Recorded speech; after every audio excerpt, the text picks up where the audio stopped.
কে দেশে ফেরানোর চেষ্টা চলছে, জানালেন চিফ প্রসিকিউটর।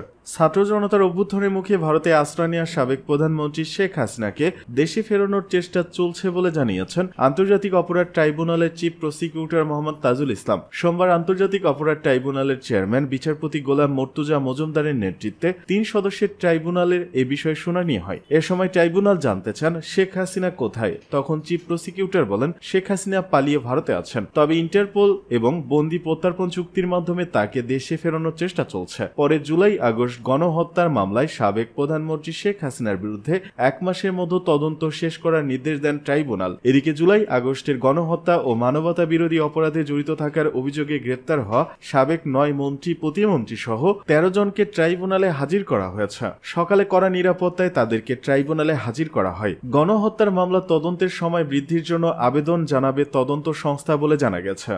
ট্রাম্প প্রেসিডেন্ট হয় আকস্মিক নেতিবাচক কিছু নেই, জানালেন ডক্টর মোহাম্মদ ইউনুস। প্রোপাগান্ডার বেশিরভাগই ভারত থেকে চালানো হয়। ডোনাল্ড ট্রাম্প যুক্তরাষ্ট্রের প্রেসিডেন্ট হয় হঠাৎ করে কোনো নেতিবাচক বিষয়ের উত্থান দেখতে পাচ্ছে না বলে জানিয়েছেন প্রধান উপদেষ্টা অধ্যাপক ডক্টর মোহাম্মদ ইউনুস। তিনি জোর দিয়ে বলেন, ব্যক্তিগতভাবে ট্রাম্পের সাথে তার কোনো সমস্যা নেই। কাতার ভিত্তিক সংবাদ মাধ্যম আল জাজিরাকে দেয়া সাক্ষাৎকারে এক প্রশ্নের জবাবে তিনি বলেন, আমি মনে করি যুক্তরাষ্ট্রের পররাষ্ট্রনীতি এমন কিছু নয় কে প্রেসিডেন্ট হচ্ছেন যার উপর নির্ভর করে। অধ্যাপক ইউনুস বলেন, রিপাবলিকান পার্টি বা ডেমোক্রেটিক পার্টি এমনকি ট্রাম্পের বিষয়ে তার কোনো সমস্যা নেই। প্রধান উপদেষ্টা বলেন, প্রেসিডেন্ট ট্রাম্পের সাথে অতীতে তার কোনো যোগাযোগ ছিল না এবং উভয় দলেরই তার বন্ধু রয়েছে। অভিষেক অনুষ্ঠানের মাধ্যমে আনুষ্ঠানিকভাবে যুক্তরাষ্ট্রের 47তম প্রেসিডেন্ট হিসেবে শপথ নেবেন ডোনাল্ড ট্রাম্প। 2025 সালের 20 জানুয়ারি ডোনাল্ড ট্রাম্প হোয়াইট হাউসে পা রাখবেন। তার আগ পর্যন্ত প্রেসিডেন্ট জো বাইডেন শীর্ষ পদে বহাল থাকবেন। এর আগে 2017 থেকে 2021 সাল পর্যন্ত প্রেসিডেন্ট হিসেবে দায়িত্ব পালন করার পর দ্বিতীয়বারের মতো দায়িত্ব নিতে যাচ্ছেন ট্রাম্প। মার্কিন নির্বাচনের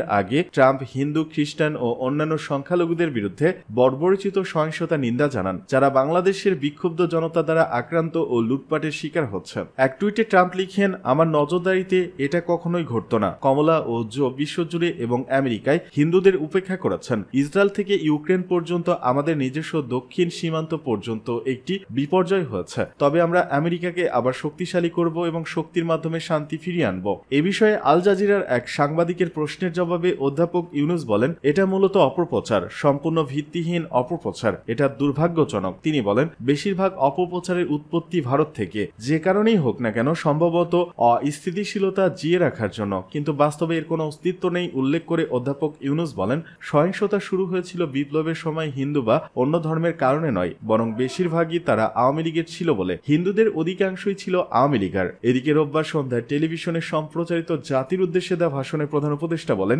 সংখ্যালঘুরা কিছু ক্ষেত্রে সহিংসতার শিকার হয়, তবে তার সম্পূর্ণ অতিরঞ্জিত। তিনি বলেন, আমরা যখন দায়িত্ব গ্রহণ করি তখন বাংলাদেশ ছিল সম্পূর্ণ অরক্ষিত একটি দেশ। সে সময় ধর্মীয় সংখ্যালঘুদের মধ্যে অহেতুক আতঙ্ক ছড়ানোর চেষ্টা করা হয়েছিল। প্রধান উপদেষ্টা বলেন, মূলত রাজনৈতিক কারণে অল্প কিছু সহিংসতার ঘটনা রয়েছে।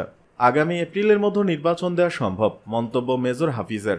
অন্তর্বর্তী সরকার চাইলে আগামী এপ্রিলের মধ্যে জাতীয় নির্বাচন আয়োজন করা সম্ভব বলে মনে করেন বিএনপির স্থায়ী কমিটির সদস্য মেজর অবসরপ্রাপ্ত হাফিজউদ্দিন আহমেদ। সোমবার দুপুরে বরিশাল সাইবার ট্রাইব্যুনাল আদালতে একটি মামলায় হাজিরা শেষে সাংবাদিকদের সঙ্গে আলাপকালে তিনি কথা বলেন। মেজর হাফিজউদ্দিন আরো বলেন, অন্তর্বর্তীকালীন সরকারের প্রধান কাজ হলো একটি সুষ্ঠু সুন্দর নির্বাচন দেওয়া। এদের কাছ থেকে নানা কথা শুনি, তবে নির্বাচন কেন্দ্রিক কোনো কথা শুনি না। বিএনপি সহ অনেক রাজনৈতিক দল এরই মধ্যে জানিয়েছে যুক্তিযুক্ত সময়ের মতো নির্বাচন চাই। তিনি বলেন, নির্বাচিত সরকার ছাড়া যত জ্ঞানী গুণী লোকের সরকারি হোক, সেগুলো দুর্বল সরকার। প্রফেসর ইউনুসকে বিএনপি সমর্থন দিয়েছে, ভবিষ্যতেও সমর্থন দিয়ে যাবে, তবে নানাজনের কথায় তিনি যেন প্রভাবিত না হন, এই আশা আমাদের। এদিকে বরিশাল সাইবার ট্রাইব্যুনালে মেজর অবসরপ্রাপ্ত হাফিজউদ্দিন আহমেদের বিরুদ্ধে দায়ের হওয়া মামলার চার্জ গঠনের তারিখ ছিল সোমবার। হাজিরা দিতে গেলে আইনজীবীদের আবেদনের প্রেক্ষিতে সাইবার ট্রাইব্যুনালের বিচারক মোহাম্মদ গোলাম ফারুক তাকে মামলা থেকে অব্যাহতি দেন। মামলার অব্যাহতি পাওয়া অপর আসামি হলেন ভোলার লালমোহন উপজেলার কাদিরাবাদ এলাকার বাবুল বিশ্বাস।